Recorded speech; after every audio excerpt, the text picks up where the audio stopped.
Kung ang Diyos Amahan mo'y magbubuhat, kinsa man si Jesus sa atong tagsa-tagsa ka kinabuhi. Mga kaigsunan, ang topic nga gihatag nga atong pamalandungon karon mao ang the mystery of life of Christ. Sugod gihapon kita sa pagpanguros. Sa ngalan sa Amahan nga nagbuhat kanako. Sa ngalan sa Anak nga nagluwas kanako. Asa punta sa dughan, duol sa kasing-kasing. Busa mga minahal nga kaigsunan, human sa paghatag sa Dios kanato sa gasa sa kinabuhi, gigasahan kita sa ikaduha, ang kagawasan, freedom. May katungod kita sa pagpili, to choose, blessing or curse, wholeness or brokenness.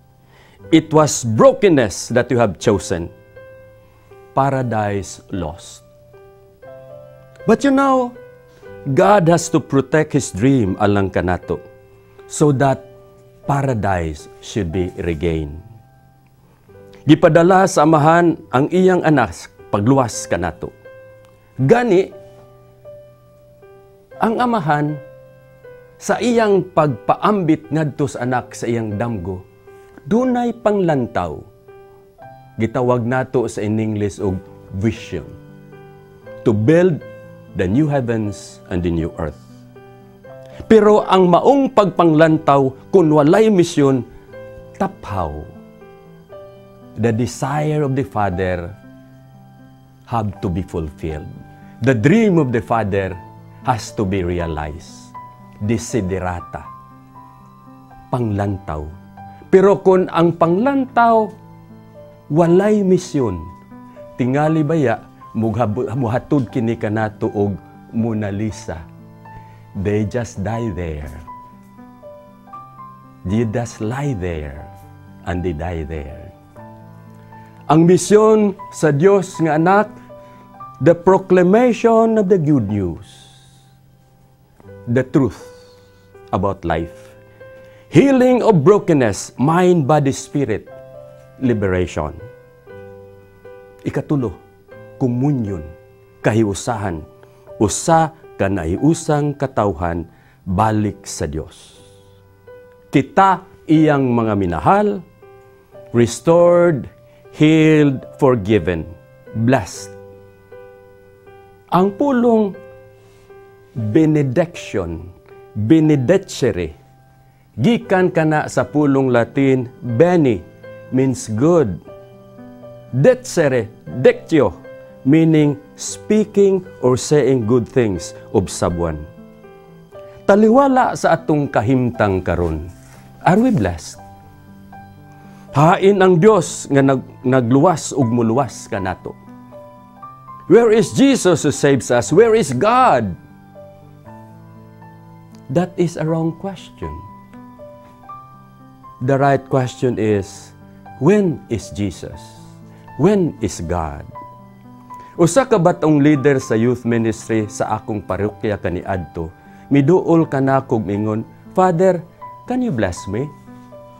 Automatic miingon ako kaniya, okay, I bless you. Pero nitubag ang batan-on sa pag-ingon, Father, kana bang pray over? I know, luyo sa akong huna-huna, bag-ong gibuwagan kini sa iyang uyab. So I placed my hand over his head and said, Dong, I want you to know that you are beloved Son of God.